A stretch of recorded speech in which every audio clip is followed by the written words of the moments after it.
Business Book of the Month podcast, episode number 2, The $100 Startup by Chris Guillebeau. BusinessBookOfTheMonth.com, BusinessBookOfTheMonth.com. This is the Business Book of the Month podcast, and today we're discussing The $100 Startup by Chris Guillebeau.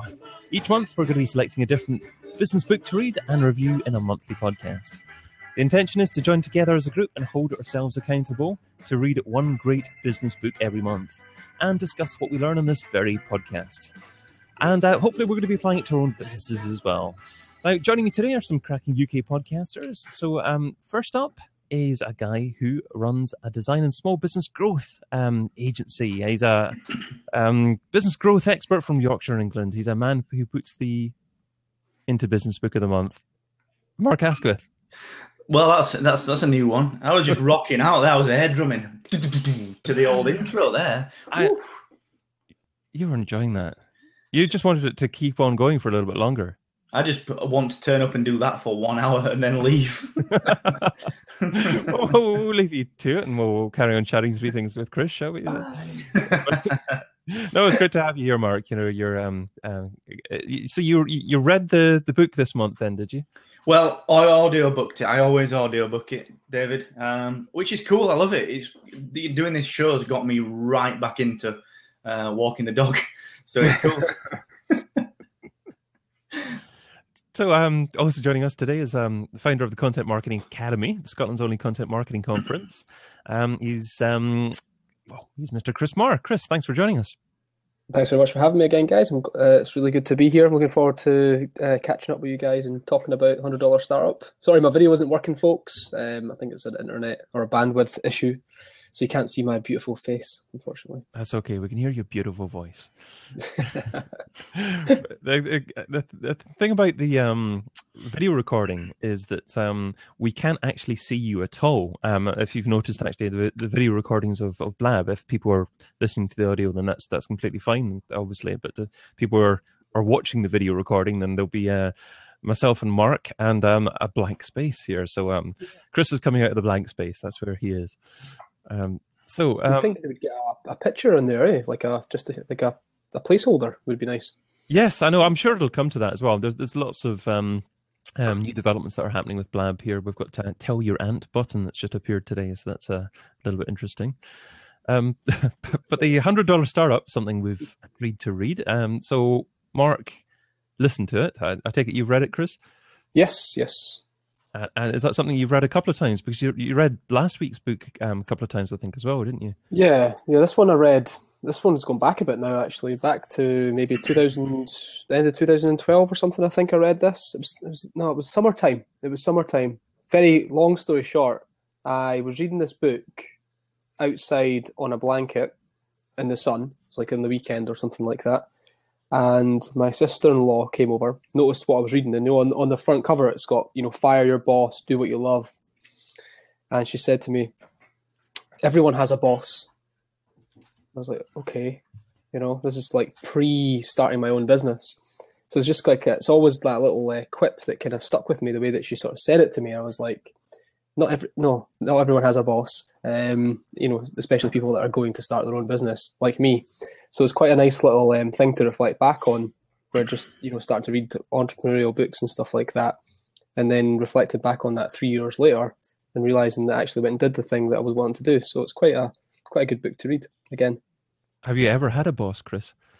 Yes. You have, okay. Because there's a few people around now that haven't had a boss, of course, so I didn't know if you were in that group of folk. 10 years. Okay. Yeah, I worked for someone else for 10 years before I did my own thing. And Mark, you've had one, haven't you? Yeah. Oh. God. Yeah, I've had a few bosses. They were fun. Yeah. I really used to struggle with that authority. Like monkey say, monkey do thing, Like, I used to really struggle with that. I often think that I'd left each job that I ever had approximately 45 minutes before getting fired, because but I really, really struggled with bosses. Although, interestingly, I did write a startup article, which got picked up again last week. I can't remember. I think Brad picked it up and posted it on Facebook. It's like this really long article, and in that, it's like a warts and all tale of starting a design agency. And I put in that like, okay, you don't have a boss anymore, but actually, you kind of do. They just pay you directly, and you've got about 15 of them, or you've got 20 of them. All your clients are actually, Yeah. when you think about it, they are kind of your boss. But, that's quite a flippant thing to say, but it's food for thought, because you kind of switch out the man for pleasing all these other people, but at least you can do it in your own way. So I thought this book did a really good job of helping people understand that difference. Yeah. Okay, but you're someone else's boss now, though, aren't you? You've got a team of people that work for you. Are you comfortable in that role? No, it's really tough, and I even hate the word boss. It freaks me out. Like, the whole leadership thing is really tough because, and again, it's reflected in the book, I think, quite a lot specifically towards the back end when they talk about outsourcing and so on, where you consciously decide to grow or you consciously decide not to grow. But when you start a business, you never intend on being a boss, do you? You just start your business to do what you do and work with your clients. So that transition, I found that really, really tough, helping lead a team of people and not actually physically doing the production work anymore. It used to freak me out. So really, really tough transition. And I thought that was a really interesting part of the book where it talks about that dilemma of whether to grow or whether not to grow. So yeah, it's an interesting thing. There's a lot of business examples within this book that are small. I think the minimum amount that people earn is $50,000 a year. But the average is probably only about 100,000, maybe 200,000 or something like that. So do you think, Chris, do you think that this book represents a lot of the things that people will experience when they actually are in business? Or do you think this is skewed towards the typical experience of a small business? Yeah, it's definitely more the small business side of things from what I'm taking from it anyway. Just to reflect on that as well, there's a quote on page 117 that says the philosophy of someone's business is never have a boss, never be a boss. I think it's quite a nice little philosophy to just try and remember who you had, what you didn't like about your boss before, and try not to be that person. I think it's about the small business. I mean, I reflect on it heavily and how I started my business, basically kind of just thinking to myself about what I wanted to do, what I felt I was good at, and then going out there and start to find customers, really. That's kind of happened organically. So I do reflect on it. The bits that I'm struggle with a little bit is the whole sort of like the sort of freedom aspect, the travel aspect, being able to work from anywhere in the world. I've never really managed to crack that. Plus, it really depends on what your ambitions are, I suppose, or your vision is for your business. But yeah, very much from what I've read and what I've taken from it, very much sort of skewed towards a smaller business. But yeah, so it's not about big investment or what's the word I'm looking for? Yeah, investors and all that kind of stuff. It's much more organic than that. Okay, and so you talked about a quote there, Chris. Are there any other quotes that jump out that really appealed to you in relation to what you're doing? Yes, so there's quite a few actually. I guess one of the quotes here, I'm just looking through the book. I've actually got marked out in the book here as opposed to noted, which was not very good for preparation. Never mind. That's okay. That's good. I've got one here, which is. Well, there's two that stick out. One is don't think innovation, think usefulness. I think that's Jason Fried that came from, but he's quoted it in the book, which I think is quite good. And it kind of reflects on everything I've learned over the last sort of 3 or 4 years about business as well, is that, it's not about being amazing or bringing forward like the best idea. It's actually just about providing something that's useful to people, that people will find valuable. And I think that's quite a sort of succinct quote in the book that kind of encapsulates quite a lot in such a short quote, really, to be honest. So do you think that during the early stages of your business, you were trying to innovate too much rather than actually just focus on being useful to your target market? Yeah, I think a lot of people probably overcomplicate a lot of the business startup phase. I mean, if you read some of the stories in the book, it's really like almost... In fact, the one thing about the book is that a lot of the people that started their businesses started it kind of like accidentally on the side. The design map, I can't remember. There's quite a few stories. It's kind of just like it just happened, out of nowhere. And then the book's actually about how to plant. It's almost backwards. It's like, how do we plan for it now when actually most of the stories didn't have a plan. They just kind of happened. But yeah, I think in the start, I think you can get wrapped up in a lot of the ideas at the very start. I see a lot of people do that. They kind of think idea after idea, service after service, product after product, trying to innovate all the time. And actually, the best thing you could do is probably just go out there and get some customers and add as much value as you can to them and grow from there. Okay, and is that a quote that resonated with yourself, Mark, or was it not something that was so relevant for you? Well, quotes are difficult for me because I read it on an audiobook. So I'm like, oh man, I've got nothing to write it down with. The dog's pulling me all over. Oh man, it's tough. Yo, Dave. But the idea is very, very solid. So the idea of just going out there and getting customers. I really liked the example of the guy that did the information book on the high-end cars, and he didn't have any customers when he sold it. Thought that was a really good way of doing it. We kind of did something similar with podcast websites. We had a concept and did a beta program, and you just get it out there and you see if people are willing to pay for it. And if they are, then you can innovate. Then you can make it what they want it to be. One of the quotes that really struck me, what I was really impressed by this book about, was that it pulled all of these notions that I think we all have, and it kind of validates them. It kind of makes us see that other people are thinking the same kind of thing. And the big thing that struck a chord for me was the quote about the people that want to pay the least are always the people that are the biggest pains in the backside. They want the biggest amount of service. I know I kind of came to that conclusion about 2-3 years ago, and I thought to myself, yeah, that's logical. Now I've learned it and I've seen it firsthand. But it was really reassuring to see that in the book, it's kind of a common theme, and it's all right to not be the cheapest and not be the middle of the road. You know, you can be this good quality service that's charging a fair price. So that was a bit that really stuck out for me. And that particular quote around people who pay the $10, I think was the example, are gonna be the worst customers, if you like. And that really stuck in my mind. But I mean, Mark, do you think it's okay for a service agency to start off for the first time not being the cheapest and actually just focusing on quality? Or is it not the case that an agency needs to actually get in clients to begin with, maybe at reduced rates, to actually get that kind of those testimonials in, really, to actually build a business? It's just a bit chicken and egg. It really is, and it depends on the circumstance, really. But yeah, I mean, both sides of that coin hold true. So if you're coming from a standing start, then you just need a portfolio. So yeah, sometimes you are going to have to do the cheap work. Although that said, you don't have to do the cheap work for the bad clients. What you can do is you can pitch at the highest level, and you can do that work cheaply, because what you want is a damn good portfolio piece. You just don't want a portfolio. You want a really good portfolio piece. So you can kind of strategize this spec work, this cheaper work. You can plan that, and you can approach the brands that you want to work with and do them a spec campaign, because at the end of the day, you're not doing anything else.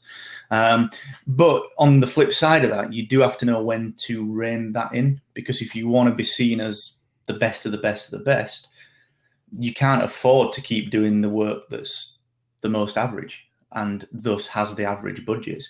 It kind of, when you get to a certain point and you start putting out the work and being more confident, it opens up the budgets, which sounds really weird. But if you just go in and say, listen, I will do X for you without even mentioning price, if the conversation then turns to price, you know that the client's probably not the right client for you. So it's an interesting one. But to answer the question, different circumstances for different people, really. Horses for courses, yeah. Yeah. So also joining us is Dave here. There was a spare seat and blab here tonight. So Dave, please, thanks for joining us. Yeah, appreciate it. Can you guys hear me okay? Yeah, reasonably well. I don't know if you could turn up your volume a little bit, but it seems...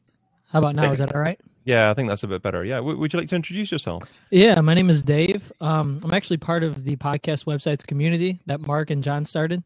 That's how I know Mark. Just seeing that he was on, I was actually uploading a podcast episode, so figured I'd jump on and see what you guys were talking about and hang out for a minute and just see what was going on. So I appreciate you letting me in the seat. Oh, yeah. Oh, you're welcome. Yeah. We had this spare seat. We were going to have someone else joining us, but it's great to have someone else on as well. So what we're doing is once a month, we're getting together here. We're all reading the same business book. This month, we're reading the $100 Startup by Chris Guillebeau. And you've got it in front of you there. So exactly. So that probably appealed to you as well. So it's a great way of motivating each other and hopefully other people watching to ensure that we read a decent book each month. And it's a great thing to do to talk about it as well. So have you read the book yourself? Yeah, actually read it maybe about I think it was maybe about a month and a half ago. Okay, right. So in general, did it have a positive impact on what you're doing yourself? Yeah. What I do currently, I host a podcast to help men become better fathers and better husbands. And for me, reading the book just helped me start. I think a lot of time when we have these ideas, it's opened my mindset up. When I read the book, I realized that I wasn't the only one that kind of had a crazy idea to pursue. And it seems like when you read this book, you're like, these really creative ideas. And it's like, how do you turn this into a business? But when I read it, I realized that there was a possibility. And it gave me the courage to pursue what I thought in my mind was kind of a very silly idea. So just reading the stories and hearing the successes and the failures of these people really helped motivate me to pursue starting my own podcast, my website, and building a community. Okay, excellent. Yeah, because when you start business for the first time, obviously you feel that you're by yourself. And even though you know there are loads of other business owners out there, you don't necessarily feel that they're going through the same things that you're going through. So if you hear that has been the case, then I guess that gives you a bit of motivation and courage that, hey, just because you had a bad day today, other people are going through the same thing. So it can be that bad, I agree, absolutely. And I think it was one of the stories that really resonated with me was, I believe it was the guy that started the mattress company, and he was hauling the mattresses on his bicycle. I don't know if you guys made it that far in. Yeah. But once I read that story, I said, wow, it really convicted me, because I was thinking this guy really doesn't have much.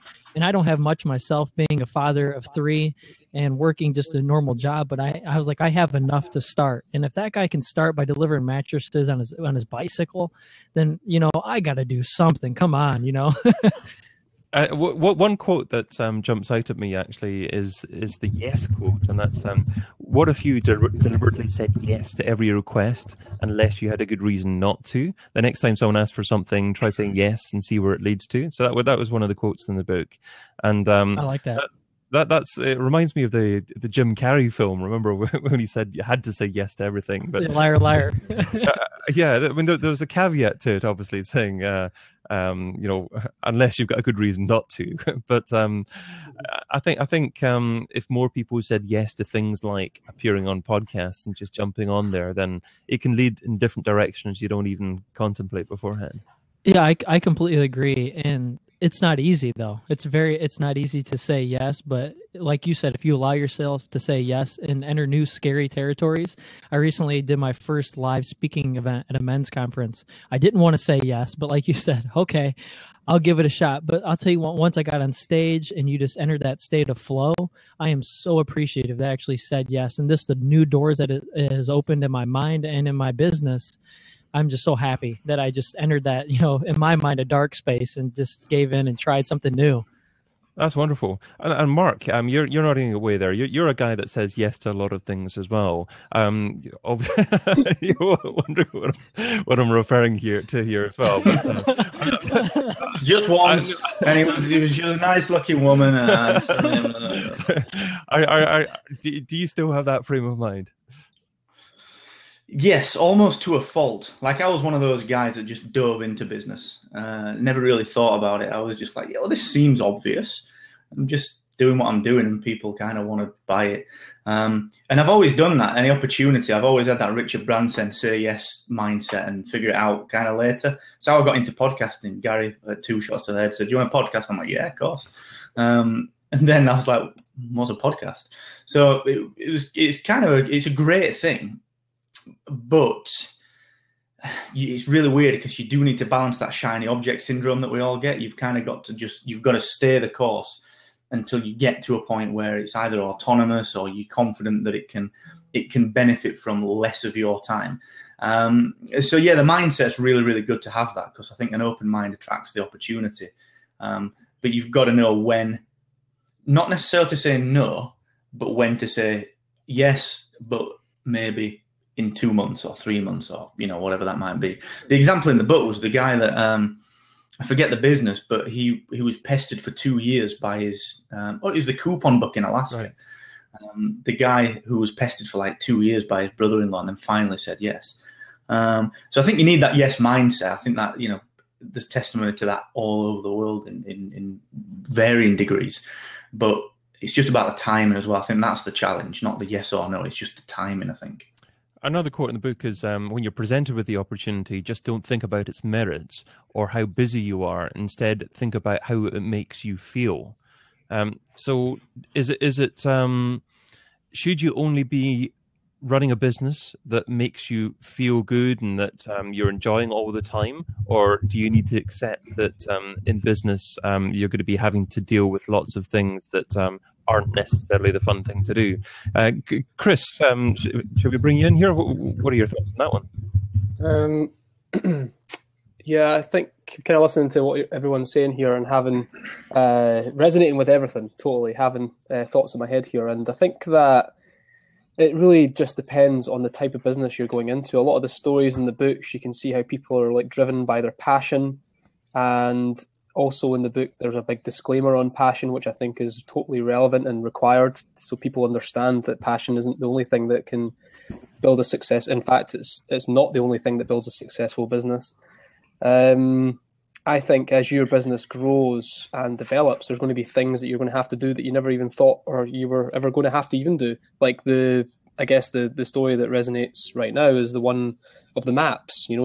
After a while they had to, stop going to the post office because it was becoming old, and then figure out how to join up their online orders with a fulfillment service. These are things that you would never probably predict that you were ever going to have to do, but you're going to have to do them anyway, whether you like it or not, if you want your business to be successful. So there's a time where passion and motivation and intrinsic motivation is going to be important, but there'll be times where you have to do stuff when you haven't got that, just because it's like absolutely necessary for your businesses to survive. So I think there's like there's a bit of both in this whole thing, in that in the main, you get to like most of the stuff you do when you're in business, rather than the other percentage being the other way around, which is when you're working for someone else or doing something you don't like, you obviously don't like most of it. So that would be my kind of thoughts on it, in that there's always going to be something that you have to deal with that tests you, challenges you. But I think the important thing is if you are going to do something, like if you say yes to something, that the worst case scenario is that you grow because of it. So you always learn something, no matter what it is that you do. So you guys are talking about saying yes to lots of stuff, where I've actually started saying no to a lot of things. But if I ever do say yes to something, the worst case scenario is that I will learn something while I'm doing it. Therefore, if it's a complete disaster or if it falls on its face or whatever, I'll always learn from it. I think that's, yeah. You got Hire Felipe saying in the chat, how do you guys feel about give people what they want and not what they need? Is that the right approach to things? I'm just thinking about like say my own one of my own like membership sites, 26-week digital marketing plan. Now I do that because I like the structure, and that's kind of what I do for myself. But the feedback that I've received is people want, a shorter action plan. Don't give me such a long thing to implement. And many people are overawed by something that will take so long. So I'm just thinking that sometimes it's a good idea to give people what they want, but to actually deliver something that really works effectively, you've also got to give someone something that they need. So I'm having issues with that. Is that something, Mark, that you've struggled with as well? Well, the quote that I was going to bring up has just been brought up in the chat, the old Henry Ford quote. If I'd given people what they wanted, I'd have given them faster horses. And the best example I can think of is the iPad. Who the hell needed an iPad? Now who doesn't want one? It's a great example. An iPad just forced its way into the marketplace completely. But then I can use podcast websites as a prime example of that. because we kind of knew there was a problem. We knew that we wanted to bring everything together and help people with this personal service, all these disparate elements. So we gave them what they needed, which was kind of nice in the beta phase. But now what we're able to do is we're able to extend that and give them what they want, because we've got a stable of people who we're able to listen to. So some of the stuff that we've got coming up over the next 6 months, it's unbelievable for podcasters.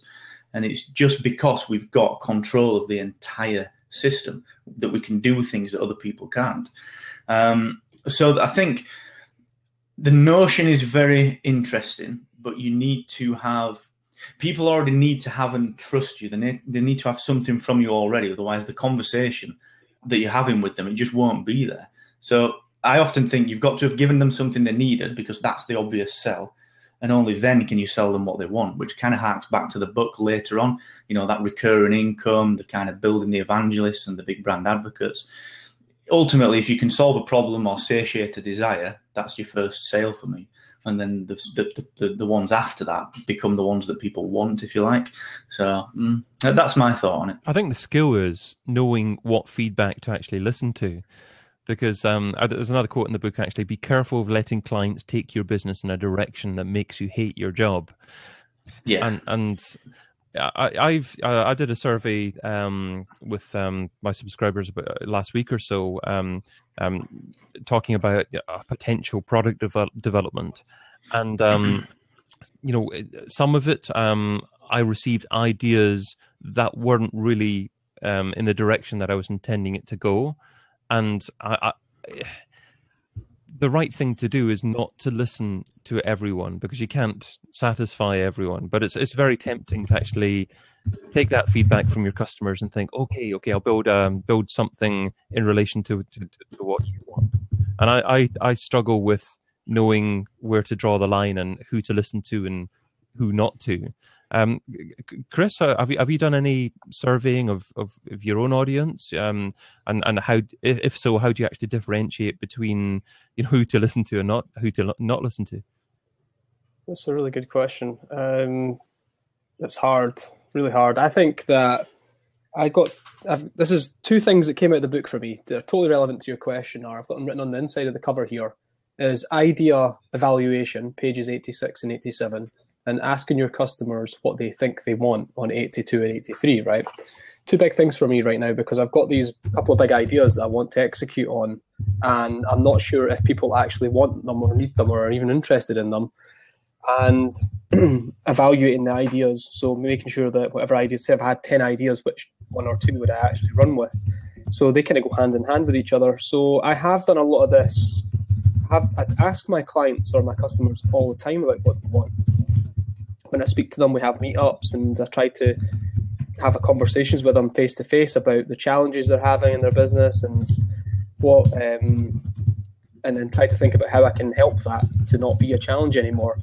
So I do it constantly, but I think I need to refine that based on what I read on the book. Is to come up with a really quick fire survey, see what people are thinking, what their challenges are, and then present them with a couple of ideas about what I would plan to do and which ones they would prefer I went with.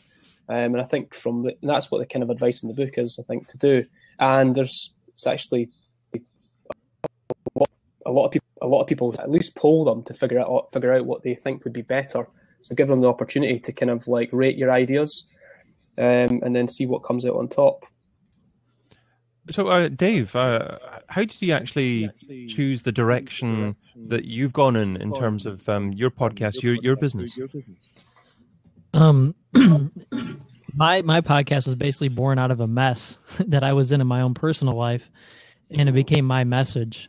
So the direction basically came out of what I had to go through and how I came out of these struggles. And I wanted to help other people overcome the same things that I was. So basically, I was a father that was working 60 plus hours a week, and I was there for my family, but I really wasn't there, if you can relate to that. And I have 3 kids. So my dichotomy was working a job and providing for my family, but also being there in the present, moment, and being able to provide for them mentally, physically, spiritually. So the direction I decided to go on was the problems that I faced and helping other people address the same problems. Go ahead. It's based upon your own experience to start your business. Yep. But can you see other people's experiences or other people's feedback impacting how your business evolves in the future? Absolutely. The direction I try to go, like Chris was mentioning, doing surveys, asking people feedback, some challenges that they face. Right now, I'm in the early stages. I've only been doing this for about 9 months now, so my audience may not be as big as some of your guys's. But having a clear goal, even the Bible talks about without a vision, the people will perish. So I try to have a clear vision on where I want to go in the long run.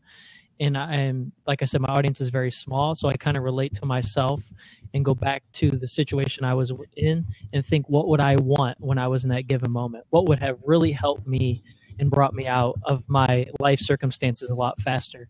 And for me personally, it was a community. I really didn't have a community. I didn't know where to go. I didn't have anybody to reach out to. So right now I'm in the process of building that community, building a mastermind group of other men to come and join, and just creating that tight-knit community of men that can come together and have a place to talk about some problems that they deal with, alcohol addiction, drugs, anything of that nature. Okay, great. Talking about building a community, I started a Facebook group for Business Book of the Month, actually. I'm not sure, maybe Chris, perhaps Mark could leave the link in the chat. But I'm not sure whether Facebook groups are the absolute right way to go. Chris, I read a blog post that you wrote a couple of months ago, and you talked about moving from Facebook groups to Slack. What's your experience of that? And do you think it's actually maybe a good idea moving to Slack for Business Book of the Month? Yes, probably worth a try. We moved a part of our community over to Slack, the premium part of our community over to Slack, and it's worked out really, really well. It gets used a lot more, I think, mainly because we have separated it from Facebook, so there's less distraction. So when you're in Slack, and you're not in Facebook, for example. I think that's a big part of it. And the other one is you can create threaded conversation. So with Facebook, you've got a linear, vertical news feed in the group. And it can be quite hard to engage in conversations, especially since, within a matter of just 3 or 4 posts, something can kind of disappear from sight. So Slack allows you to have threaded conversation, which is pretty cool. There's lots of other benefits as well, but those are the main ones. And I just tried it to experiment with it, and it seems to be working. There's about 1,000 messages a day getting sent on there at the moment. So wow. I think it's working. Yeah. How does it work for a community that's fairly big? I mean, is there a size where after that Slack isn't so efficient? No, it's completely scalable. Is it? Okay. Yeah, totally. It's built for team management, so your team could be any size, really. What about yourself, Mark? What platform do you prefer for building a community? I've sort of run a mix of a few, actually, and linking in directly into feedback. So we've got the podcast websites community, which is on Facebook. Now that's just for members. That's not just for members. That's for anyone that's interested and just wants to develop their podcast and their digital side of the podcast, which is kind of nice because we get a lot of people asking general questions in there. And you tend to get people like Dave sort of rising to the top and taking over. And, it's brilliant for us because we basically get brand advocates, which is, it's what it's all about. The cool thing with that is that we can really give them feedback as well. So we really, really involve them. I'm in there every day teasing things. And the minute we drop an update, I'm like, dudes, there's an update, and people are on it, which is fantastic because we get feedback instantly. I also ask about feature requests, and I use the polls in there, which is superb. But what I've also done is I've created a secret. The word secret is so pointless, but it's a secret Facebook group which is called the Podcast Websites Alpha Group, and it's basically 10 people, Dave included, who are completely unbiased and will give me direct and honest, very honest feedback. So if I say, listen guys, this is what we're thinking, I know that they'll go, that's brilliant, or man, that sucks ass, you got to stop with that. And it works really, really well. And then we nudge it into Slack. We manage all our teams on Slack, and I'm thinking about doing a few bits on Slack, kind of for podcast websites as well. So I'm interested in what Chris said on that. So it's cool. I use quite a lot of communities just to get that feedback, and we then run it through into Trello, and we keep an ideas board in there and then pull it into the PM software that we use. So I've kind of got this big, it's like a sales funnel, but for feedback. So it goes Facebook group, narrowed down to Trello and so on, and then through to releases and roadmaps. But I've found Facebook really good. It's really good, especially for new sales as well. So you can get people very often, they join the podcast website's Facebook community, ask a couple of barrier-led questions like, I'm worried about X, Y, and Z. And before I've even got chance to slide unlock on my phone, 2 or 3 of the members have jumped on and answered the questions. And it's great because you do get all this free feedback, but you've got to know how to deal with it then. So, yeah, platforms, Facebook, Trello, and I do use Slack as well. They're probably the big 3. Okay. It's interesting how Facebook is evolving, because just a couple of weeks ago they made the announcement that they're making all public posts kind of crawlable and searchable within Facebook as well. So that could impact Facebook groups as well, and actually make it easier for the general public to find a Facebook group and make it a little bit more viral, I suppose, as well. There's one other actually topic mentioned in the book. There's a quote: "The role of paid advertising in marketing has long since changed. The vast majority of case studies I talked about with build their customer base without any paid advertising at all. They did so largely through word of mouth." So, I mean, Mark, just sticking with you, do you prefer building your business like that, word of mouth, just through your users at all, or is there a role for paid advertising now for what you're doing now as well? I think it depends on the business. So, for example, with podcast websites, it has to be community-led, because that's what we do. We just solve problems for the community. That is it. And if the day that we stop doing that, it's game over.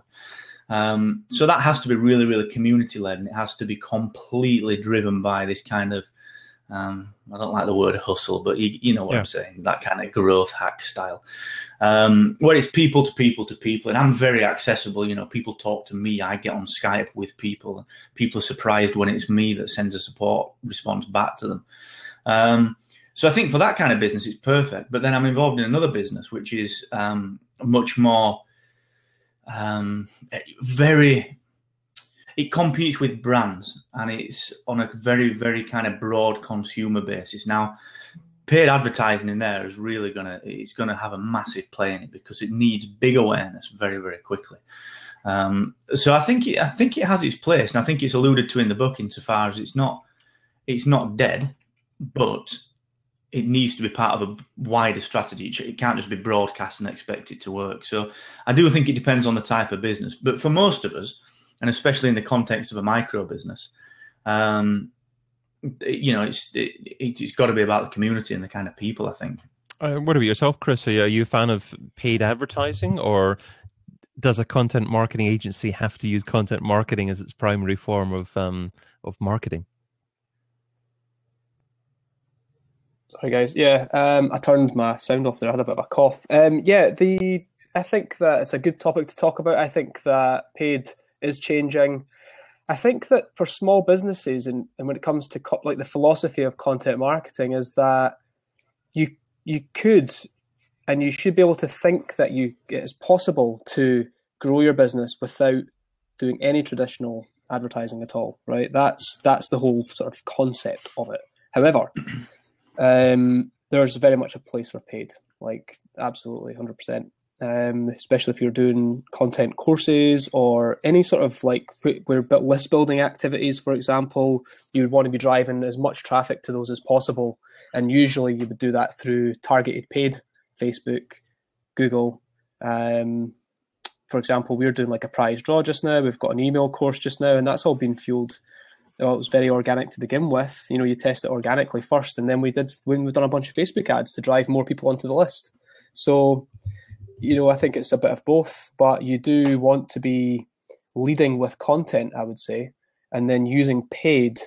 You don't want to rely on paid, to drive your traffic, but you can use it to build your lists. I would say that's where my experience is with ads at the moment. that's what we're working on. Okay. Another mention in the book, it said a well-designed FAQ page also has another extremely important purpose. You could call it Operation Objection Busting.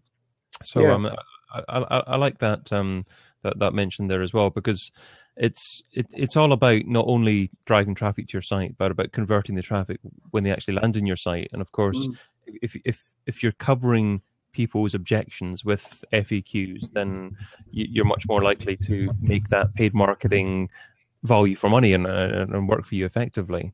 Mark, are you using FAQs on your site quite a bit at the moment? I wasn't, but I'm just introducing one. There was a good reason that I wasn't, because I didn't know what the FAQs were. Right. So again, I seem to be talking about the podcast website business a lot, but it's a very pertinent example. I didn't know what questions people had, and what what the competitors would tell people about our business when they were asked about it. So what barriers would they put up to stop someone buying us and buying them instead? Now I know a heck of a lot more about that. So I'm basically using the FAQs page, very much as they mention in the book, to close down the barriers, to lead people down this corridor and shut all the doors so that they end up in the door that I want them to end up in. And it's a challenge, because you have to keep that mindset that Chris mentions in the book, insofar as you've got to be really benefits led. Like, you can't be all, one, defensive, and two, you can't be all tech and features led. Because if we were answering FAQs or typing FAQs up, we'd just give people like the meat.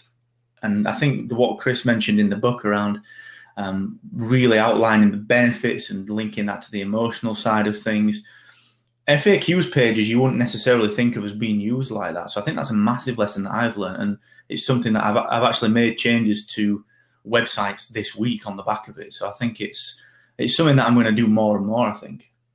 What about yourself, Chris? Have you got any thoughts on that one? Yeah, loads actually. The FAQs is like traditionally a myth, I think, how it should be structured on a website. So normally you'd have like an accordion or something like that with a question. You click the button and then it gives you some content about like a couple of sentences or something like that. But really, if, like, for example, like one of the core concepts of content marketing is to answer every single question that you've ever been asked about what it is that you do, and you would create a separate page on your website for every single question that you get asked, and you'd go quite deep on it as well, like what Mark was talking about there. You'd explain why this question comes up, what the core problems are, and then you would discuss the potential solutions around that to make sure that it's never, is prevented in the future, or if it's a problem-based question. And actually sort of like give away a lot of information about how to avoid this happening. And the key concept, I think, with FAQs is about self-selection. You want people to visit your website and then read it's basically sales and marketing, isn't it? People read the questions and they become disarmed through reading those questions and the answers. Therefore, they trust you, they build a relationship with you, and they want to buy from you. But the structure for FAQs is, traditionally it'd be like one single page, but actually, depending on the type of business you're in, but if service-based or small business, whatever, you really want your FAQs to have a separate page of their own, and then some sort of like navigation through that, so it makes it really easy for them to see it. New web page for search engine optimization makes a lot of sense. Yeah, that would be my thoughts on it, but it's definitely a winner. You need to have them on there somewhere. Especially in key places where you're trying to get people to buy stuff. So, for example, we've got them on a page where we're selling a coaching call, for example. It's just got 4 or 5 key questions, just simple stuff. Why do I have to pay for a call? And what should I expect when we phone, and all the rest of it? How do I pay? And, little things like that. And then we've got full blog articles on what is content marketing, or how long should a blog be, or why, anything that would potentially be a question that someone would ask or have actually asked, we've written a blog article for, and we continue to do that all the time. Every time we get asked a question, it goes into a list, and at some point it will be answered in a blog article. It's funny, actually. I mean, I completely agree with what you were suggesting there about having different pages for different queries. And one other thing I'd like to add to that is it's so easy to actually find out what people are asking for in relation to your business just by looking into Google Analytics as well, or looking into other websites, competitor comparison sites like maybe SimilarWeb or Alexa, to see what kind of questions people are actually asking to find businesses. And then you can actually, for the most popular ones, you can form FAQs based on that as well and get additional organic traffic through that. Mm-hmm. But one other thing that actually jumped out at me was also kind of semi in relation to this is an example for one business was doing a launch, and as soon as the launch happened, it talked about the first few orders that come in, write back to them, email them directly personally, or actually even phone them as well to ask them if they've had any issues with the order process or anything going wrong, their perception of the product there as well. And that gives you an opportunity to actually resolve any issues straight away, basically. So that seemed like quite a good thing from our perspective as well. Yeah. So we're just about coming up to nearly an hour here as well. So how about if we maybe just give a last thought about the book, then we can actually have a think about an overall score and then vote on the next book that we're going to be reading for the coming month. So in terms of myself, probably the last thought that I'd have is just towards the end of the last chapter. It says, the most important lesson in the whole book: don't waste your time living someone else's life. And that's kind of based on a quote by Steve Jobs, I thought, because Steve Jobs said your time is limited, so don't waste it living someone else's life. And then that's part of a longer quote, and the whole quote is really good, but that's the quote that I like, certainly. So what about yourself, Mark? What resonated most with you about this particular book?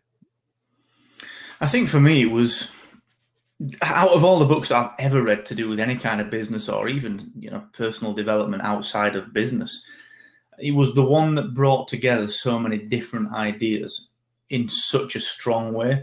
So I think this is kind of, I can see this being one of the books that I use as a barometer for any kind of project, whether it's a project launch within a current business or whether it's a new business, whatever that is. And I think that's where the strength lies in this book. There were so many different facets to it that I think you could take anything from any different chapter, but the main ones for me were the pricing, stick to your guns on it and be the right price for the customers you want to attract. And just the idea of finding that intersection of your knowledge and your passion and the problems that the customers have, and just kind of operating in that little area there and just keep doing that. Just keep doing that, and you'll just continue to be successful. That really stuck out for me. So I think I'm going to be reading this book again and again, to be honest. Or listening to it again and again. Yeah, well, I paid for it now, and I may as well get my money's worth. Yeah, I mean, I love what you're saying there as well about it, because it would have been easy just to make it 50 short stories about how different businesses did things, but he made the effort to actually drill behind what was happening and actually tie a thread together, and it made it so much more valuable for business owners than just 50 short stories, I thought. Well, that's one of the things when I first started listening to it. I thought to myself, this is just stories about businesses. The first couple of chapters really are just stories about businesses. And I thought, well, all right, this is kind of cool. And, it's not something that I read that much of usually, but I'm going to get a little bit annoyed with 8 hours, 16 minutes of it. So you're right. It was a very pleasant surprise. It feels like one of the most complete books on business that I've probably ever read. It, all in, it feels like a very complete package. That's quite a compliment. What about yourself, Chris? What are your final thoughts on it? Yeah, I think it's really good. I think that going back through it, I read it 3 years ago, and I've not touched it since. And going back through it again, it kind of, when you revisit something a long time in the future, you kind of pick something else from it, I guess. And I felt like I was getting that like sort of initial inspiration and excitement back in again about my own business, and thinking to myself, how could I be a bit more nimble, a bit more flexible? How could I be a bit more creative? So I'm thinking about myself, if I want to I don't know, go back to that point where I was being a bit more perhaps entrepreneurial or something. I don't know, something there that's kind of inspired me basically to kind of think a little bit differently. I think also that the book has a little bit of a contradiction in it, in that it's kind of trying to give you a blueprint for starting a business, when most of the time it comes from organic, inspiration and motivation. And then also it kind of starts off by saying all you need is kind of like passion and find out what the value is. And then at the end of the book, it's like you need passion, values, audience, skills, marketing, business model, so it kind of goes from being like this simple concept to this actually really quite, integrated planning, I guess, in some respects. So I think there's a bit of a contradiction in the book as well. But apart from that, though, I think it's, like you said, Mark, it's got really broken down step by step, like you go through the book and you build up. You kind of build it up, don't you, over the course of the book? Your whole idea of how you want to take your business forward, and I think it's broken up really nicely. I think the stories make it really real and help you to really see how a business could unfold for you as well. And it just gives you that inspiration that, like what Dave was saying earlier, it just gives you that ability to realize that actually that you could be one of those stories as well. You can do it. So I think it's great for that. It's a combination of motivation and ideas, isn't it? And it's quite unusual to get both.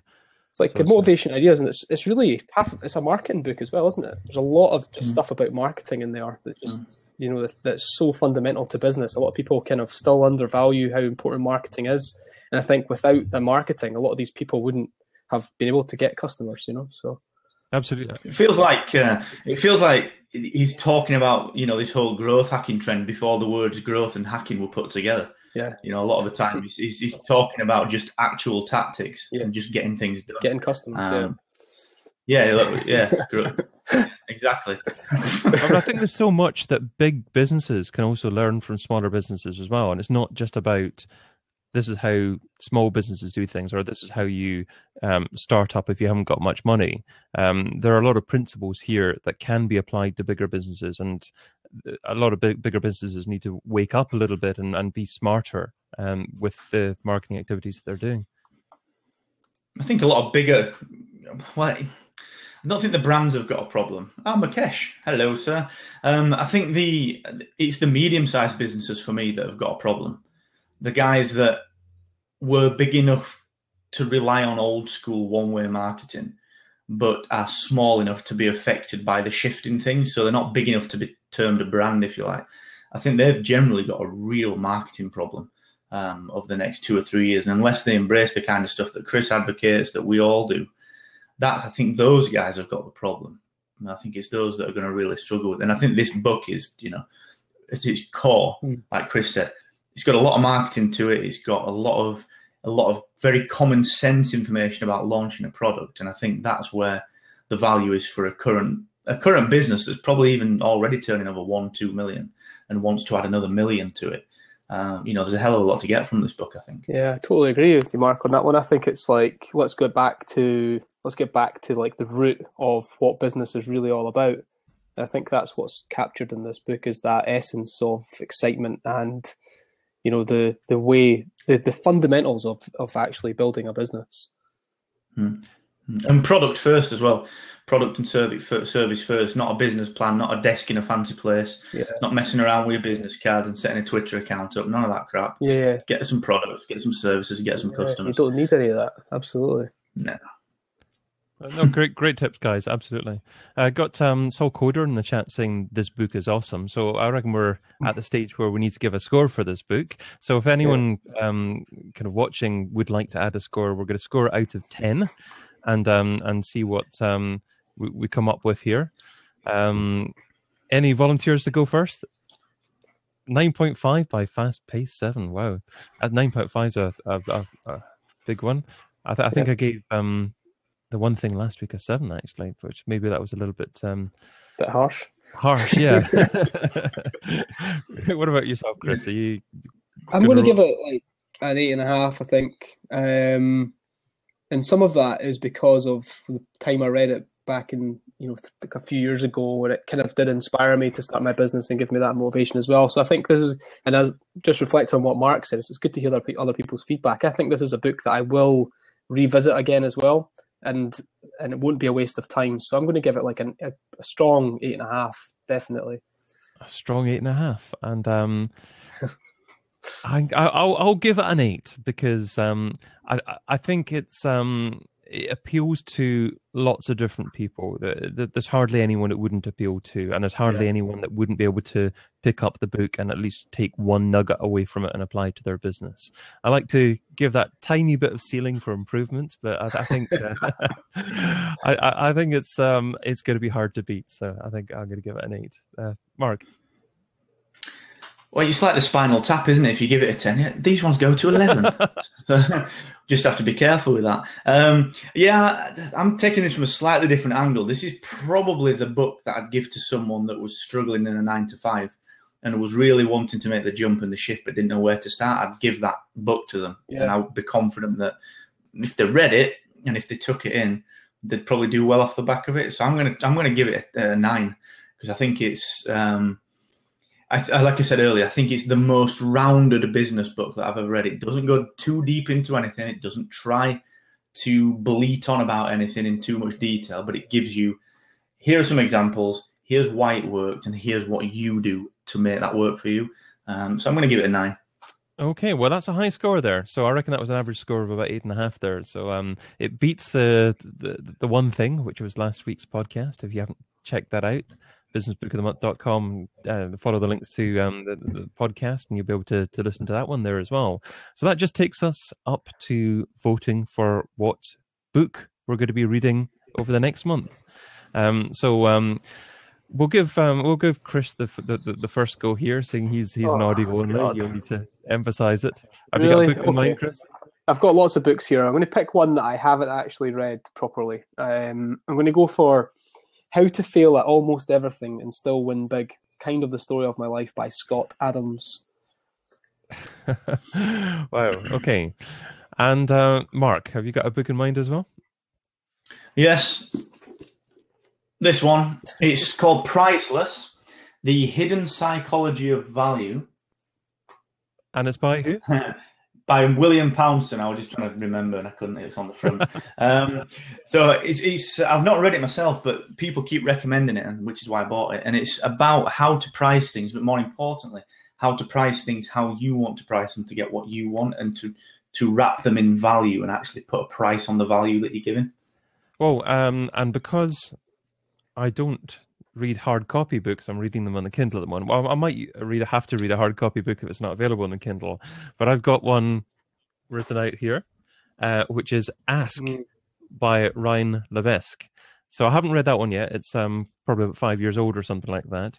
But this book, I would like to get better at really defining, exactly what I do moving forward, and I think I need to do a better job of asking subscribers and asking people that I talk to, about their struggles and what direction I should be going in as well. So that's your 3 choices there.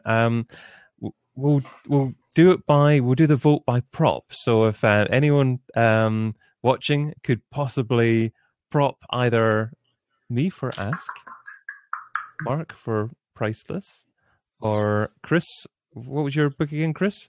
How to Fail at Almost Everything and Still Win Big by Scott Adams. I'm at a total disadvantage here. It looked like a